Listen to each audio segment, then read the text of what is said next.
Estamos estudando o livro de Gênesis e já terminamos uma parte expressiva, que é uma parte muito importante do livro de Gênesis, que é sobre a existência de Deus.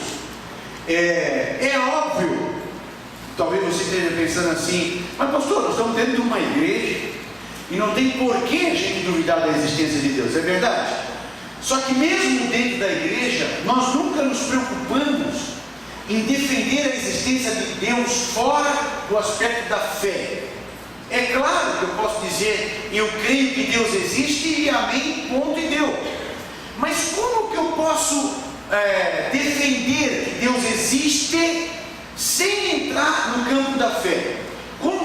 É possível a gente discutir a existência de Deus sem entrar no campo da fé? Cientificamente, sim, é possível. E nós discutimos aqui em quase 2 meses e meio, quase 3 meses, esse argumento sobre a existência de Deus. Então nós falamos sobre a existência de Deus no campo da sociologia, de que não existe nenhum povo, a gente estudou, estou falando bem rapidinho isso, nenhum povo na terra que não crê na existência de Deus. Nós temos pessoas, nós temos alguns grupos, principalmente na cidade, nos centros urbanos, que defendem o ateísmo, a não existência de Deus. Mas nós não temos uma tribo, uma nação, um agrupamento cultural de pessoas que defendem a não existência de Deus. Sociologicamente, o ser humano, ele sempre se voltou para Deus e crê na existência de Deus. Depois, no aspecto da psicologia, a gente estudou sobre a questão do nosso senso de consciência, da consciência. Como que a consciência pode chegar à conclusão de que existe algo bom e que existe algo ruim, se isso não for dado de fora? E isso foi dado por Deus a nós. Essa é uma marca do ser humano. Só o ser humano tem esta condição de fazer um julgamento bom, um julgamento ruim. Este fato é um fato bom. Só o ser humano tem isso. Só o ser humano tem a imagem e semelhança de Deus. Isso foi dado por Deus.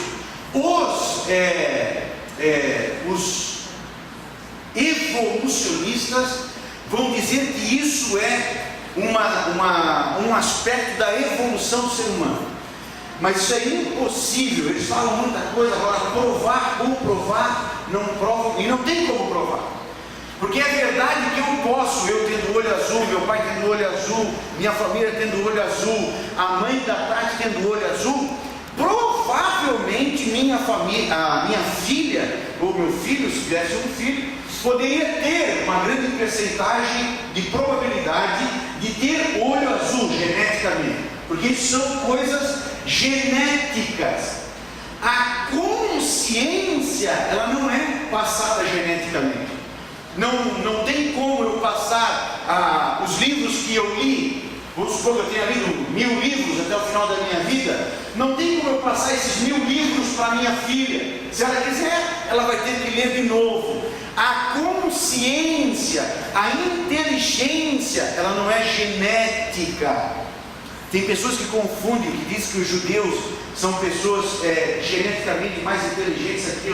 O que acontece é que os judeus, assim como filhos de professores universitários, ou filhos de pais que tenham faculdade, são filhos que vão ter acesso a um nível de instrução e educação maior.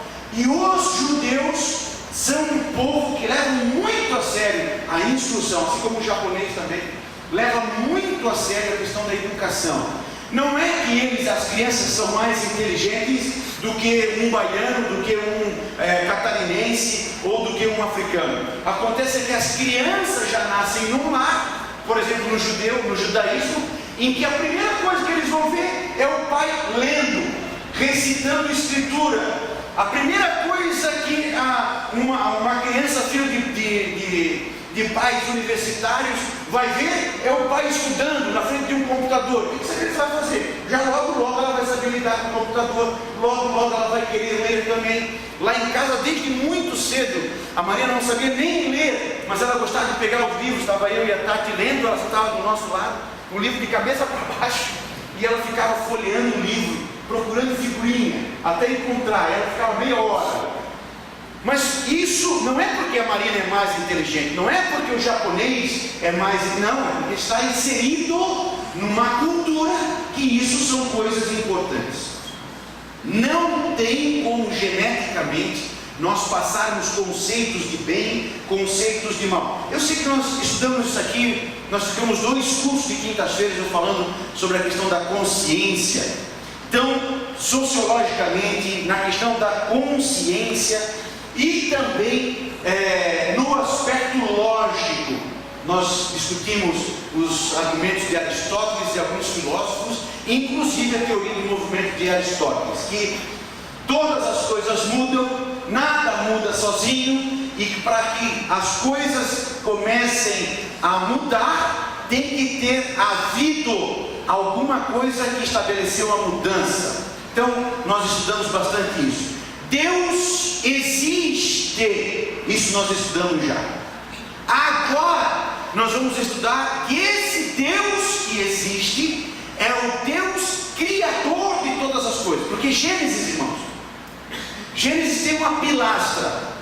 O livro de Gênesis, ele tem uma pilastra de 3 colunas essenciais. Primeira, Deus existe. Segundo, esse Deus que existe é o Deus criador. Weber, por favor, Weber, sobe lá. Eu queria que essa palavra, põe lá no PowerPoint e só vai escrevendo para mim, mano. Deixa em branco e aí coloca assim: 1, Deus existe. 2, Deus é criador. Essa palavra não existe mais no português, mas antigamente existia uma palavra no português para designar, só servia para Deus, que era criar, C-R-E-A-R. Nós temos o verbo criar. O verbo criar seria um verbo para o ser humano, e o verbo criar era o verbo que só se designava para Deus. Qual era a diferença de criar e de criar? A diferença essencial é que o verbo criar era um verbo dado a Deus, porque só Deus tinha poder e possibilidade de criar alguma coisa do nada. Nós podemos criar. Eu posso fazer um violão, se eu tiver a corda, se eu tiver a madeira, se eu tiver o metal e os outros detalhes, eu posso criar do nada ali, tendo a madeira, tendo aquilo. Eu junto o equipamento e faço um violão, faço um violino, um Stradivarius que vale milhões, faço alguma coisa. Se eu tiver uma caneta, se eu tiver um papel, se eu saber ler, se eu saber escrever, eu sou capaz de fazer uma poesia. Se eu saber música, eu sou capaz de musicar essa poesia. Então, essa cadeira, eu posso fazer a cadeira, mas eu vou precisar do couro, vou precisar do plástico, vou precisar do metal. Isso é criar. Agora, faça uma cadeira sem ter nada.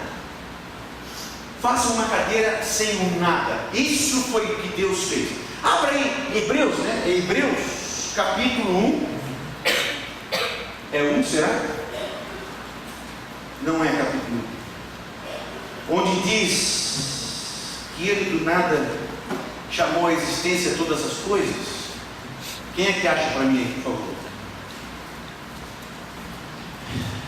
Se lembram desse texto?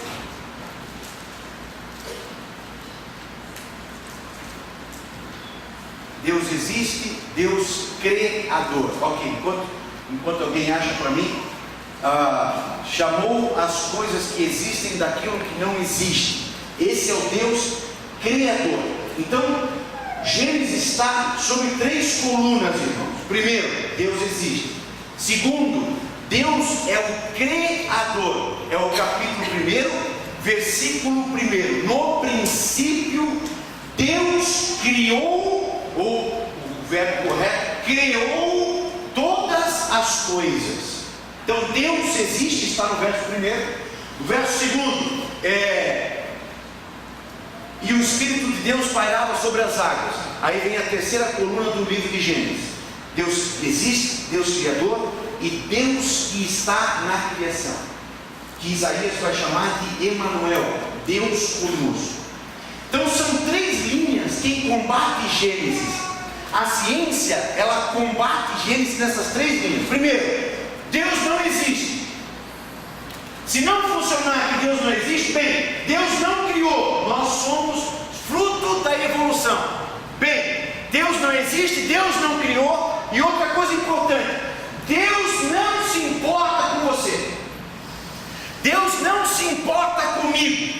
Essas são as 3 colunas para se combater o livro de Gênesis. Se você, em algum aspecto, ruir uma dessas colunas, a Bíblia inteira vem abaixo. Os irmãos estão entendendo o que o pastor está dizendo? Quais são as 3 colunas de Gênesis? Vamos lá, vamos voltar, vamos mais devagar. Quem achou o verso para mim de Hebreus? Não é Romanos, mas leia. Hebreus 11 e pode ser, leia. Eu acho que é. Pela fé entendemos que o universo Isso. Hebreus capítulo 11, versículo 3. Se possível, põe para mim, Éder. Põe aqui para mim no Data Show. Hebreus capítulo 11, versículo 3. É isso aqui mesmo. Pela fé entendemos que os mundos, pela palavra de Deus, foram criados, de maneira que aquilo que se vê não foi feito do que é aparente. Este é o aspecto central do verbo criar. Quando eu faço alguma coisa, inclusive nós seres humanos geramos a vida. Só que nós geramos a vida de um espermatozoide, nós geramos a vida de um óvulo, nós geramos uma criança. Isso foi dado por Deus a nós. Nós precisamos de elementos para gerar alguma coisa. Deus não precisou disso. Era o nada. E Deus do nada chamou as coisas que nós hoje tocamos. Isso aqui não existia. O universo não é. Quando foi isso, pastor? Não sei. A Bíblia não diz quando. Quando é que começou tudo? A Bíblia também não vai dizer quando começou tudo. Nós só vamos ter uma noção de tempo a partir de Adão. Isso eu expliquei no primeiro encontro que a gente teve quando nós começamos a estudar Gênesis, né? O versículo 1 do capítulo 1 não tem data. O versículo 2 também não tem data. Só vai começar a ter data na Bíblia aproximada na expulsão de Adão do jardim do Éden. Aí nós vamos começar a ter uma possibilidade de fazer um tempo para nós. Então, irmãos, isso daqui é o verbo criar. Se possível, agora tu volta para o Data Show e coloca lá do lado do Criador o Hebreus 11 e 3. Ele chamou a existência aquilo que não existia. Olha que Deus tremendo. Por que às vezes eu posso, o médico diz para mim que não tem solução?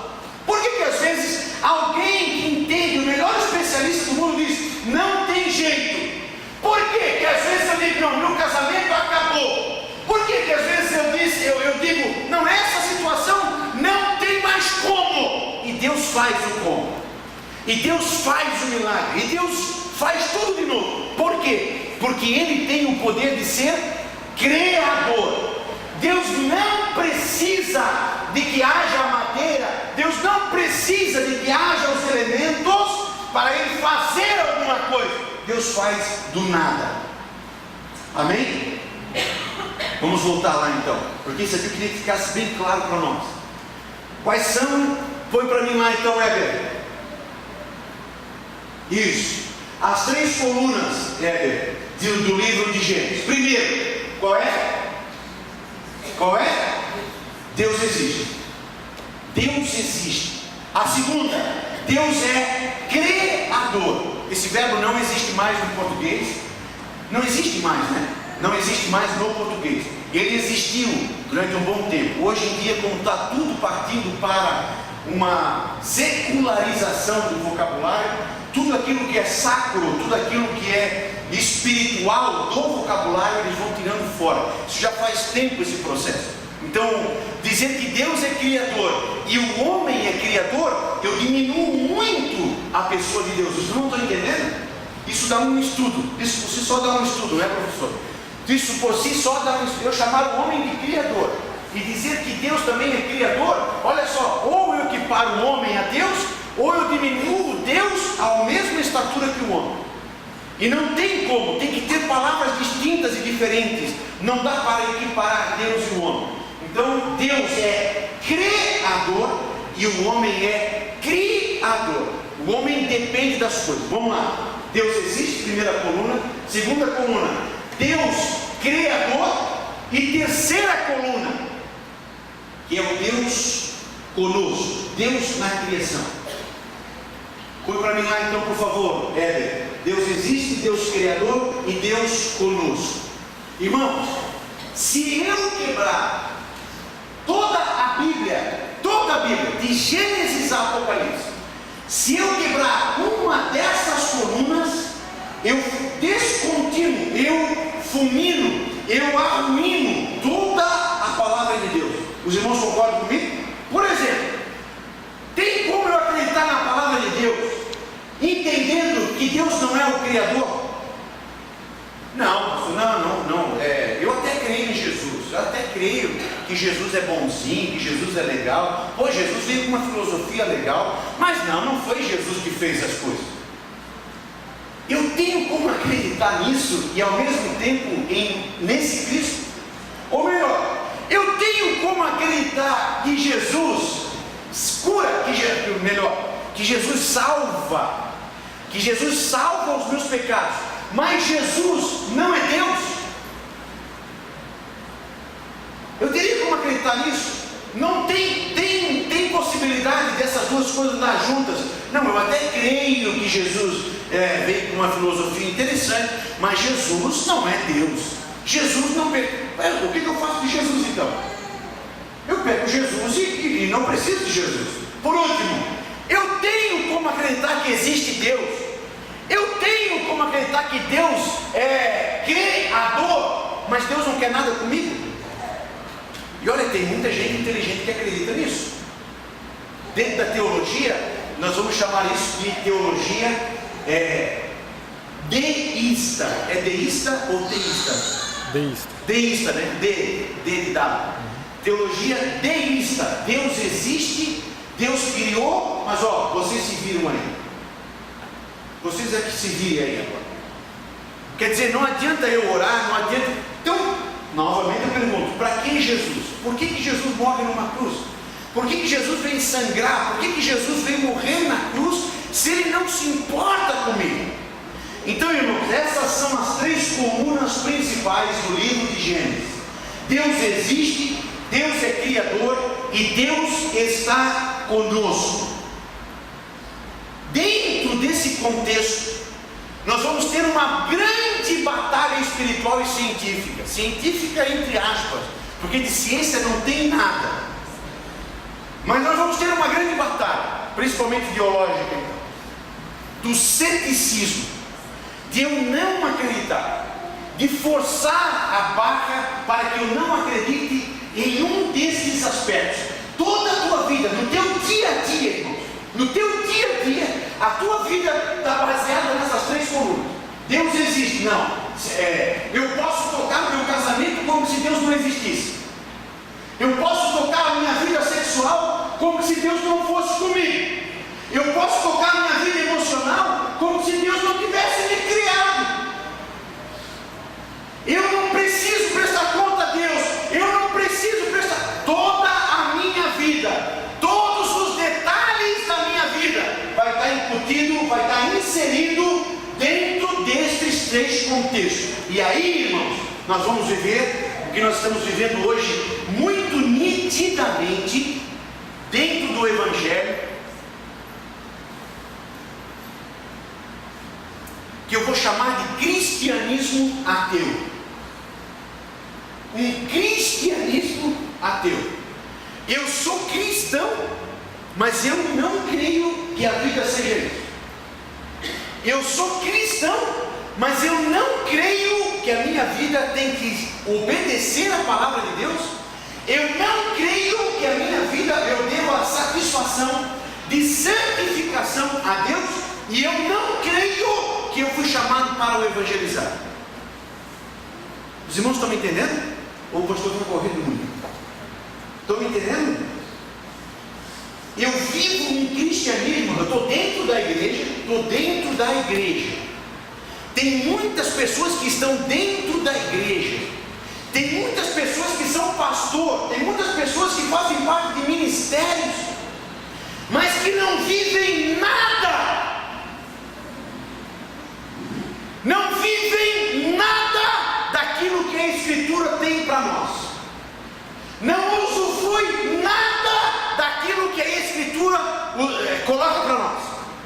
Então eu vivo um cristianismo, mas é um cristianismo ateu, é um lixo. E é esse tipo de gente que Jesus, lá em Mateus, diz que ele se encontra, e as pessoas chegam para ele e dizem: olha, mas no teu nome eu fiz isso, no teu nome eu expulsei demônios, no teu nome eu fiz maravilha. E Jesus olha para ele e diz: eu não te conheço. Cristianismo, irmãos, tem um tripé também. Primeiro, o cristianismo exige obediência. Obediência. Jesus várias vezes vai dizer: vocês são meus amigos se fizeram o que eu vos mando. Os irmãos se lembram de Jesus lavando os pés de Pedro? Ele diz: vós já estáis limpo pela palavra.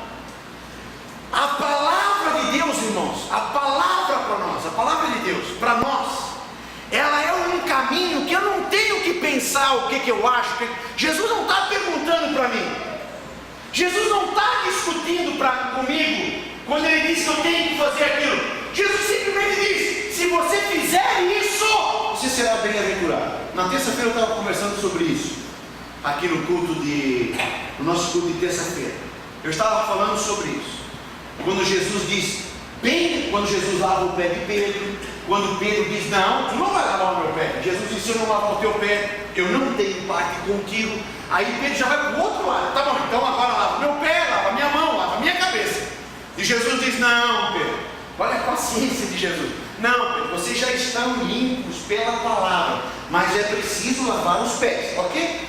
Então Jesus lava os pés de Pedro, Jesus vai lá, senta na mesa novamente, e Jesus diz: vocês serão bem-aventurados se vocês cumprirem o que eu estou ensinando, se vocês fizerem o que eu vos ensinei.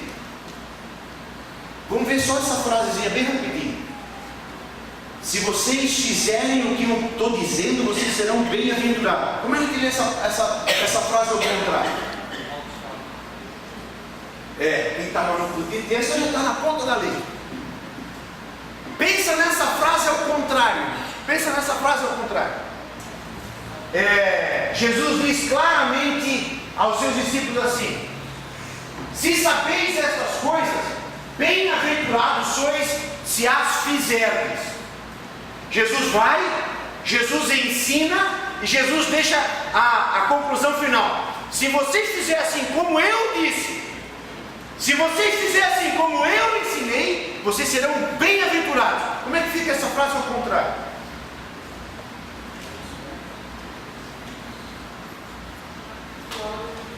Bem-aventurado, qual é o contrário de bem-aventurado? Desaventurado. Mais corretamente ainda, amaldiçoado. Como é que está a nossa sociedade hoje, irmãos? Ela está abençoada ou ela está amaldiçoada? É simples assim, irmãos. Vamos voltar lá agora para o nosso estudo. Cristianismo vai exigir, em primeiro lugar, obediência. Obediência. Eu preciso obedecer a palavra de Deus. Irmãos, não brinque com isso. Não brinque com a palavra. Nós podemos brincar com muita coisa. De vez em quando eu faço brincadeira com a Tati, de vez em quando eu faço brincadeira com a Marina, que é coisa seríssima. Quando eu brinco com a Tati, realmente eu estou correndo um risco Um risco muito grande. Mas eu posso brincar, que é contato. Eu dou conta dela ainda. Tem coisas que a gente pode brincar, mas tem coisas que eu não posso brincar. E uma delas, e a mais séria de todas, é incumprir a palavra de Deus. O salmista diz para mim, o salmista diz para você, uma frase que eu gosto muito quando se trata de obediência: uma vez falou Deus, duas vezes eu ouvi. Quando a gente quer ser obediente. Agora, quando a gente é leviano, quando a gente é maligno, quando a gente não tem desejo de obedecer, os irmãos que já foram pais, a gente fala para o filho uma vez, a gente fala para o filho duas vezes, a gente fala para o filho 3 vezes, a gente fala para o filho 4 vezes. Já pensou, irmãos? Escuta não o pastor aqui, não, por favor, não escuta o pastor, mas já pensou como a nossa vida seria diferente se uma vez Deus falasse, duas vezes eu ouvisse? Aleluia, aleluia. Uma vez era suficiente Deus falar comigo: Lemos, tu precisa orar. Nunca mais Deus precisasse dizer isso para mim. Uma vez era suficiente Deus dizer: Lemos, tu tens que cuidar com teus pensamentos. Nunca mais Deus precisaria dizer isso para mim. Uma vez Deus dissesse para mim: Lemos, cuidado com as tuas palavras. Nunca mais Deus precisasse dizer isso para mim. Cristianismo, irmãos, é obediência. Obediência. Aleluia. Tem uma frase que eu acho espetacular em se tratando de obediência, que diz: a desobediência fez de anjos demônios. Por que existem os demônios? Os demônios existem porque desobedeceram a Deus. A desobediência fez de anjos demônios, e a obediência faz de pecadores santos. Aleluia. Só o fato de obedecer, nós fantasiamos demais a nossa fé, irmão. Nós fantasiamos demais a nossa espiritualidade. A gente quer ver anjo, a gente quer ver sarça ardente, a gente quer ver mar abrindo, a gente quer ver anjo com espada flamejante. Nada disso é preciso para chegar no céu. Nada disso é preciso para que eu tenha honra na presença de Deus. Não preciso de nada de fantasia, só preciso de coisas básicas, irmãos. A palavra de Deus diz assim: pois é assim que eu vou fazer. E aí faça a prova com Deus. Aí você vai poder fazer. Não é, irmão, botar Deus na parede. Não é botar Deus na parede. Não é pegar Deus pelo pescoço e dizer: ai, eu determino. Não é nada disso, irmão. Mas, Senhor, eu estou fazendo como tu me dissesse. Senhor, eu estou aqui porque tu me mandasse. Senhor, eu estou no meio dessa tempestade porque foi tu que mandasse eu entrar no mar e entrar aqui, Senhor. Olha para mim. E Deus cuida de ti, Deus cuida dos teus. Obediência. Primeiro tripé. Segundo tripé, santidade. Santidade, meus irmãos, sabe o que? Santidade. Algo que hoje, irmãos, tem coisas que eu vejo crentes fazendo que eu digo assim: meu Deus, eu conheço espírita, eu conheço homossexual, eu conheço todo tipo de gente, irmão. Eu sou pastor, eu ando no meio desse tipo de gente. Tem coisas que crentes fazem hoje, que eu conheço pessoas ímpias que não têm Deus, que ficariam coradas só em pensar em fazer. Tem coisas que maridos que estão dentro da igreja fazem com sua esposa. Tem coisas que esposas que estão dentro da igreja fazem com seus maridos, que tem homossexual que vive com outro homem e que não tem audácia de fazer. Que vergonha! Mas por que isso está acontecendo, pastor? Porque nós estamos brincando com a obediência e estamos brincando com santidade. Deus existe. Aleluia. Deus é Criador e Deus anda conosco. E se Deus anda Ele exige santidade. Sede santos, porque eu sou santo. Deus anda, irmãos, com todo tipo de gente. Deus trabalha com todo tipo de gente, menos com um. Deus ama o baixinho, Deus ama o grandão. Deus ama o branco, irmão. Deus ama o negro, o amarelo, o vermelho. Deus ama o bonito, Deus ama o feio. Deus ama o alfabetizado, Deus ama o analfabeto. Deus só não pode agir, Deus só não ama o sujo, o vaso sujo. Imagina Deus querendo usar o Lemos, Deus precisando de pregadores, Deus precisando de cantores, Deus precisando de músicos, Deus precisando de professores, Deus querendo fazer sobre minha vida a diferença nessa sociedade, mas Deus não pode me usar. Por quê? Porque eu estou sujo. Aleluia. Sujo. Minha internet é uma sujeira. Meus pensamentos, irmãos, são pensamentos de porcos. A minha vida interna, a minha vida interior é uma vida imunda. É uma vida que eu acho que eu posso estar com um pé dentro da igreja, outro pé fora. A palavra de Deus diz que Deus vomita o morno. Se você pensar bem, imagine essa cena, irmãos. Jesus veio a esse mundo pelo pecador, mas o morno Deus vomita. Seria muito melhor eu ser pecador do que eu ser morno. Você consegue entender isso? Você consegue entender? Para o pecador, para o imundo, para o drogado, para a prostituta, Jesus disse: não, eu vou descer lá e eu vou. Mas o morno, aquele fingido, o hipócrita, que acha que pode estar no mundo e ao mesmo tempo ele tira de si, mas ele não só tira de si, ele vomita, ele tem asco, nojo. Escuta, obediência, santidade. Deus existe, Deus é Criador e Deus é conosco. Obediência, santidade e evangelho. Evangelismo. Não existe cristão, meu irmão, que não abre a boca para falar de Jesus. Não existe cristão que não faz evangelismo.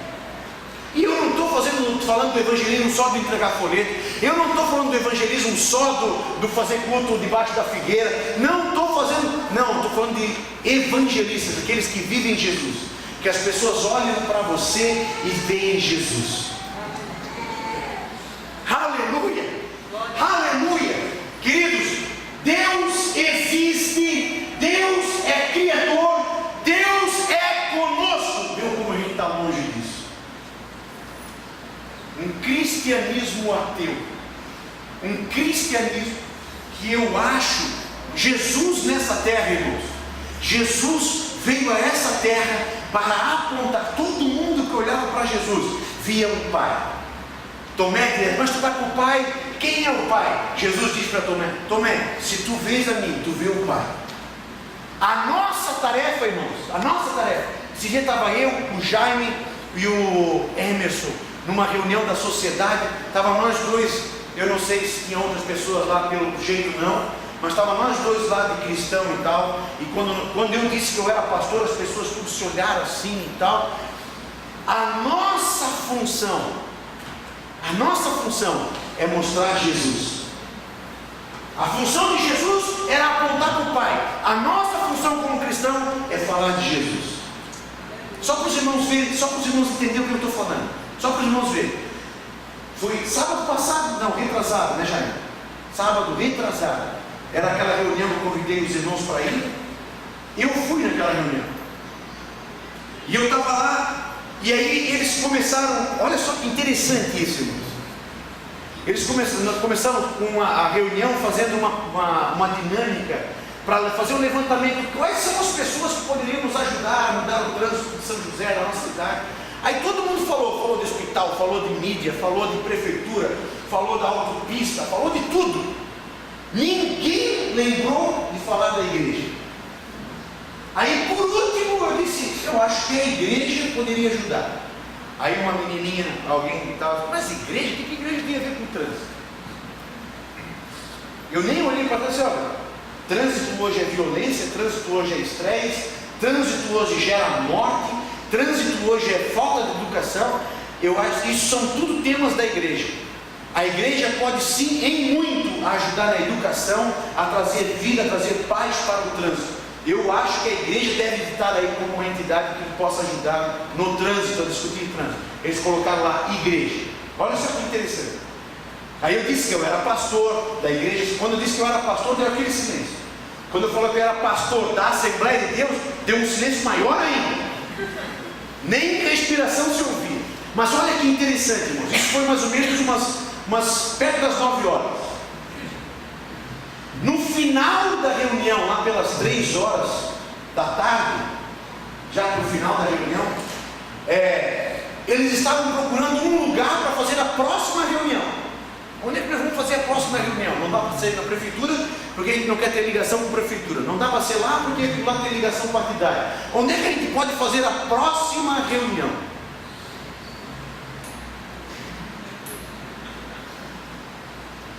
Lá no começo eles nem lembraram da igreja.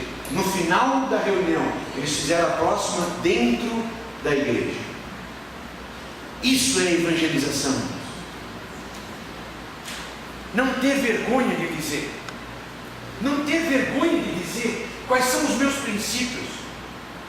Não ter vergonha de dizer, eu pertenço a Jesus e eu acho que Jesus pode contribuir. Eu tenho uma ideia, e não precisa ser aquela coisa forçada. Não, meu irmão, simplesmente fale. E o Deus que existe, o Deus que é Criador, o Deus que é conosco, vai fazer o resto. Tem pessoas ali, eu conversei depois com um professor, ele dizendo para mim, eu nunca tinha entrado em uma igreja evangélica. Aleluia, pois entrou, e entrou numa Assembleia de Deus, e conheceu um pastor. Aleluia, ter integridade, irmãos, para nos levantar, defendendo Deus existe. Não se preocupe, meu irmão, se você vai ter poder ou não para expulsar demônio, porque o pastor Lemos não tem poder para expulsar demônio, mas o Deus que existe, Ele é comigo. E quando você abre a tua boca na autoridade desse Deus que existe, desse Deus que é Criador, desse Deus que é conosco, quando você abre a tua boca nesta autoridade, Ele confirma. Aleluia. Ele confirma os passos de um homem justo. Abra a tua boca. Aleluia. Não tem como, irmãos, nós temos Jesus, não tem como nós sermos luz e querer esconder isso desse mundo em trevas. Deixa a luz brilhar. Aleluia. Deixa a tua luz brilhar. Deixa a tua luz brilhar, porque Deus vai fazer grandes coisas através da tua vida. Aleluia. Agora, faça pela palavra de Deus, não pelo que eu acho, não pelo que eu penso, porque Deus tem compromisso pela sua palavra. Quantas vezes, irmãos, em fila de banco, quantas vezes com casais, com pessoas que eu nem conhecia direito, irmãos, nem conhecia a situação direito, em 5 minutinhos de conversa, quando a gente diz que é pastor, pronto, são 3 coisas que você não pode dizer sem se comprometer, que você é pastor. Se você diz que é pastor, você se compromete. Se você dizer que é médico, você se compromete. Ah, puxa vida, eu tenho um menino, eu tenho uma receita, o que tu acha disso? Limão no ouvido funciona? E não pode dizer que é advogado. Pronto. Ah, rapaz, tem uma causa, eu podia dar uma olhadinha? Escuta, algumas vezes em fila de banco, ou conversando assim rapidinho na rua, que eu digo que eu sou pastor, você se compromete imediatamente. Ah, tu é pastor? Pois eu estou com alguém enfermo. E agora? Poxa, a primeira palavra que eu digo: existe um Deus.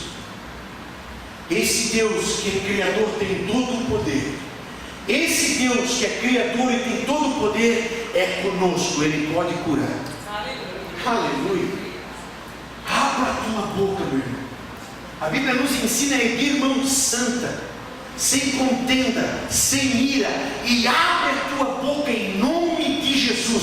Não pensa que tem que ser o Abraão, não pensa que tem que ser José, não pensa que tem que ser Davi, não pensa que tem que ser Estevão que viu o céu aberto. Só tem que ser limpo. Só tem que ser limpo. Levantar a mão aberta em santidade, sem ira, sem contenda, no nome de Jesus. Eu não preciso de bispo, eu não preciso de pastor, eu não preciso de dirigente do ciclo de oração, eu não preciso do Lemos. Eu vou abrir a minha mão, eu vou abrir a minha boca e vou apresentar e vou orar pela minha casa e vou orar pelo meu casamento em nome de Jesus. Oh, há poder no nome de Jesus. Não tem demônio, meu irmão, que pare em pé. Não tem situação que esse Deus Criador, que é conosco, não tem poder para mudar. Aleluia. Moisés, abra a tua boca, Moisés, e diz para o povo andar. Oh, aleluia. Isso é maravilhoso. Isso é maravilhoso, irmãos. Porque a palavra de Deus está dizendo que pela palavra de Deus foram criados. Pela palavra de Deus, Deus fez tudo. Tenha a palavra de Deus na tua boca. Não musiquinha do El Chan, não musiquinha bonitinha do Roberto Carlos, não musiquinha que não tem nada a ver com esse Deus que tem todo o poder. Mas se na tua língua está queimando a palavra de Deus, quando você abre a boca, esse poder da tua língua, o poder da palavra de Deus na tua língua, vai criar as coisas. Uau, aleluia, aleluia. Pastor, não tem solução, pastor, não tem como. Eu conheci uma mulher, minha mãe, semi-alfabetizada, mas que tinha uma boca de Deus. Ah, que saudade de gente assim, irmãos. Que saudade. Eu sou pastor, eu tenho saudade de conversar com gente assim, que tem boca de Deus. Aleluia. Que quando fala, pode escrever. Tem boca de Deus. Aleluia. Como está faltando isso na casa do Senhor. E eu não estou falando de profecia não, irmão. Não estou falando de dom de revelação, não. Eu estou falando de gente que, quando a Bíblia diz assim, ó, que entre vós haja salmos, hinos, cânticos, louvores, que tenha pessoas que, quando abre a boca, tem palavra de Deus. Oh, aleluia. Como que eu posso isso, pastor? Obediência, santidade, te coloca em pé para ser um canal de bênção de Deus. E Deus vai te usar como boca dele. Em nome de Jesus. Queridos, Deus existe. Para quem está de fora assim, o pastor está dizendo que Deus existe, mas o pastor está doido, mas é óbvio que Deus está dentro de uma igreja. Não é bem assim não. Tem muita gente que está dentro da igreja e está achando que Deus não existe mais. Que Deus não dá mais atenção aos pecadinhos. Que Deus não vê mais. Que Deus não tem mais. Meu irmão, Deus existe. Deus é Criador. Eu não tenho como. A Dilma não tem como. Barack Obama não tem como. Mas o meu Senhor tem como. Porque Ele é Criador. E esse Deus que existe, esse Deus Criador, que tem todo o poder, Ele é contigo. Ele caminha contigo. Coloca a tua angústia na minha. Aleluia. Aleluia. Eu cheguei aqui, dobrei meu joelho agora para o culto, meus irmãos. E eu pensava, comecei a falar com Deus. E eu sou meio fantasioso assim, mas eu gosto de me ver Deus do meu lado, eu falando com Deus. E eu coloco os meus problemas na mão dele, pois eu entrei cansado, eu entrei esgotado, mas eu já estou saindo aqui completamente diferente, meu irmão, porque esse Deus é conosco. Aprenda a fazer isso. Quantas vezes eu dobro meu joelho quebrado, derrotado, angustiado, mas eu tenho um Deus que é comigo, e eu levanto diferente. Isso já aconteceu contigo? Experimente isso mais e mais.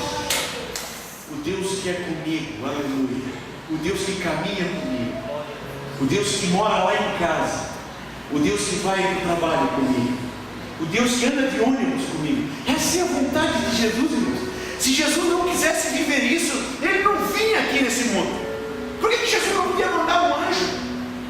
Por que Jesus não podia mandar mais um profeta e dizer: ó, vocês têm um Deus, fala com Ele? Não, irmão, Jesus quis vir aqui. Jesus quis andar de ônibus com a gente. Jesus quis cheirar a gente, Ele quis ter o nosso cheiro. Ele encarnou aqui, irmãos, a nossa carne.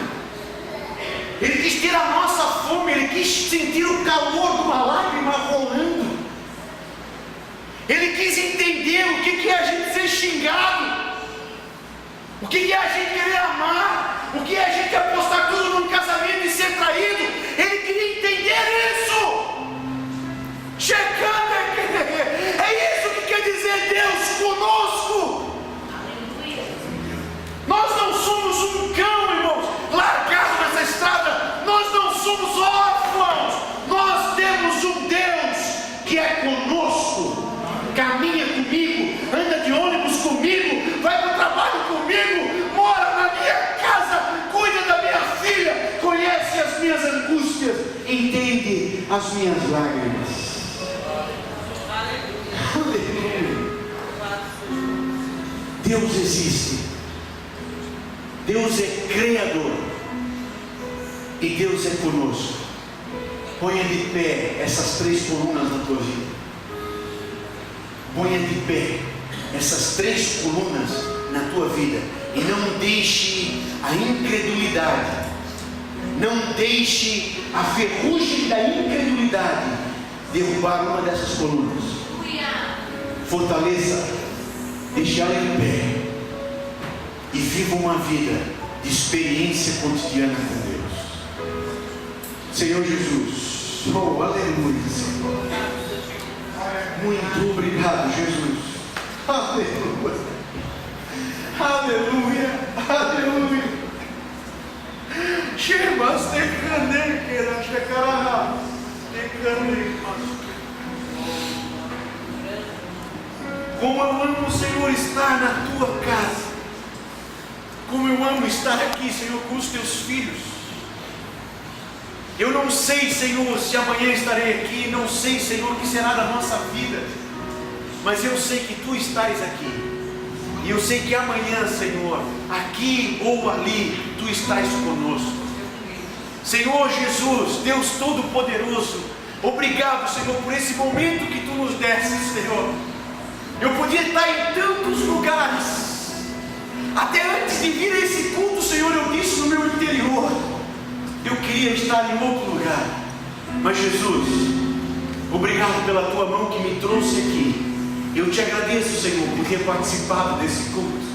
Eu te agradeço, Senhor, porque mesmo cansado, eu te agradeço, Senhor, o teu Espírito Santo não desiste de nós. Nos trouxe até aqui, Senhor, para juntos cearmos da tua palavra, para juntos sermos ministrados pelos cânticos, pela palavra da irmã Fátima, Senhor, pela tua bendita palavra. Obrigado, Senhor Jesus. Muito obrigado. Em nome de Jesus nós oramos. Amém. I believe in miracles. I believe all